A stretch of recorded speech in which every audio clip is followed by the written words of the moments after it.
Good evening. Welcome in daily UPSC audio program. Is Sparkling Fact Times of India. Viksit the Denmark way. Now the full editorial. Sparkling Facts The Times of India. Surat's new diamond Bors is a shiny demonstration of an Indian success story. Move over Mumbai.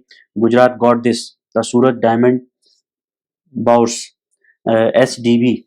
The PM inaugurated yesterday is the uh, swankiest jewel in India's diamond crown. The Bows, touted as the world's largest office space, is run by non-profit SDB, created for the purpose.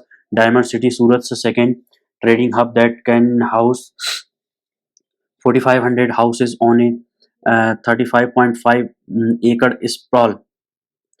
Shiny Surat, the Gujarat city has always been pivotal to the global diamond supply chain. 9 of 10 diamond globally have a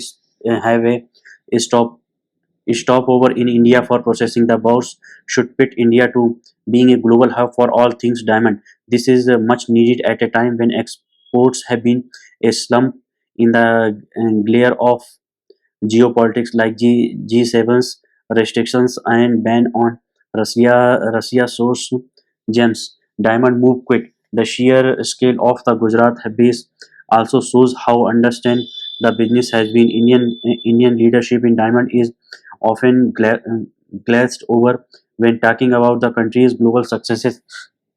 Yet in the last decades, it is Indian diamond dealing communities a tight-knit ecosystem of family and kin across continents that have taken much control of trading hubs, not least the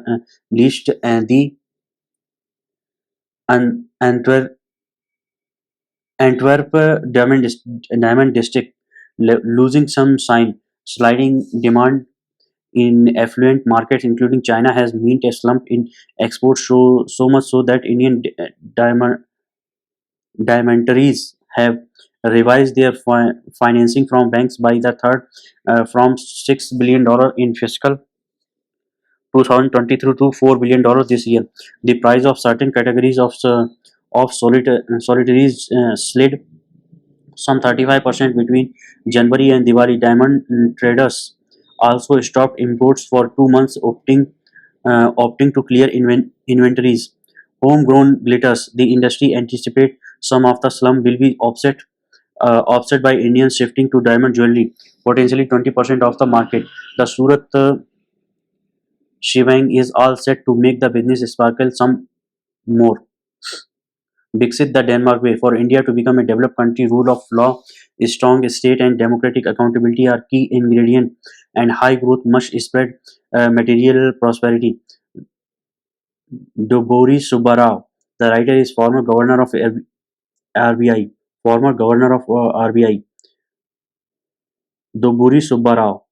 PM Modi has set a national aspiration that India must become a developed nation by the time of the uh, cent- centenary of independence in 2047. The Niti Aayog is said to be working on a roadmap towards that end. Will that roadmap get us on Denmark? The Denmark goal goes to Denmark. It's a phase. It's a phase popularized by Francis Fukuyama to describe the challenge of developing countries in transforming into developed countries. By Denmark, he meant less the actual Scandinavian country than the imagined society that is prosperous, democratic and secure, and has good governance at low level of corruption. Three pillars. So what does getting to Denmark involve? A country has of course to be rich, but that is not sufficient.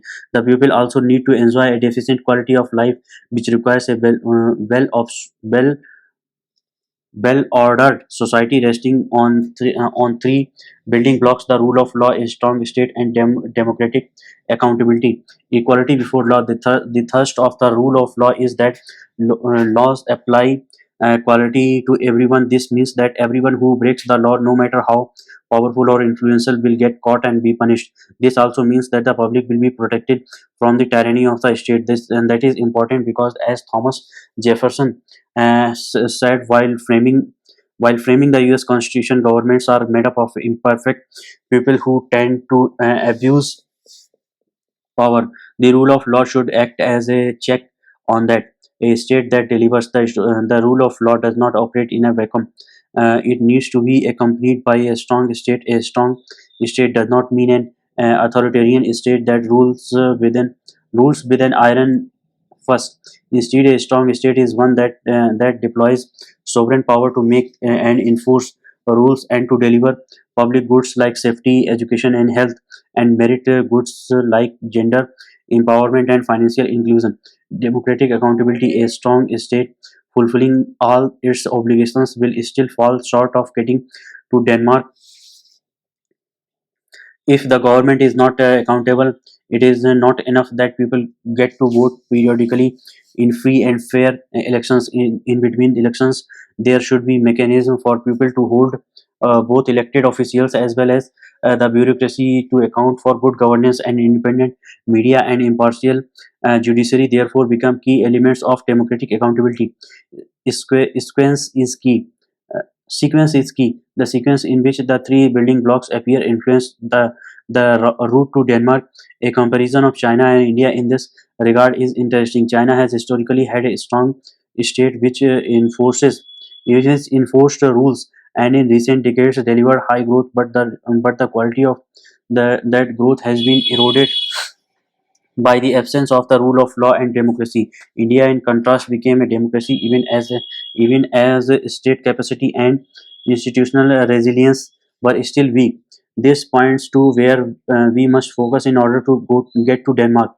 Not just elections. Democracy is enriched by the freedom to differ and dissent. Although in popular parlance, we tend to conflate them. Democracy does not automatically guarantee freedom. It is possible to have political democracy characterized by regular elections and a representative government without a liberal regime of freedoms, including freedom of speech, assembly, and reason. Ties that bind individual freedoms cannot be enforced without cohesion. Social cohesion can be captured in a phase that we are familiar with: unity in diversity. The idea is that people, irrespective of their individual belief and interest, acknowledge a shared national identity and collective national interest. A grand bargain. Social cohesion is a neat idea in theory but can be difficult in practice, as we have discovered ourselves over the last 25 years since independence. It calls for a delicate balance between giving people freedom to decide how they live and what they believe in, while at the same time enjoying them to subscribe on a national identity and belief system. This calls for a grand bargain between the state and the people about where the state should be accommodative and where the people must yield. Ensure bottom up growth. Finally, and self-evidently, a country cannot get to Denmark without a widely shared prosperity. Mere growth will not do. We know from experience that in the absence of any explicit action, the benefit of growth actually trickle up. In other words, the rich benefit disproportionately more with actually widens inequalities, which we need our explicit policies to make the exact opposite happen. Ensure that the benefits of growth flows disproportionately more to the low income segments. Solve job puzzle. There is no one single or simple policy to tackle inequality. It needs a multi pronged approach. One big area that certainly needs attention is generating employment. Earlier this year, when we surpassed China to become the most populous country on the planet, there was much talk of the demographic dividend we will enjoy. But a demographic dividend is not inevitable. It will materialize if and only if India is able to generate jobs for millions of youth who were flooding the labor market. India's journey to Denmark will not be easy, but it is not in insurmountable. Which is clear is that we need to focus not just on the quantum of growth but also on its quality. Thank you.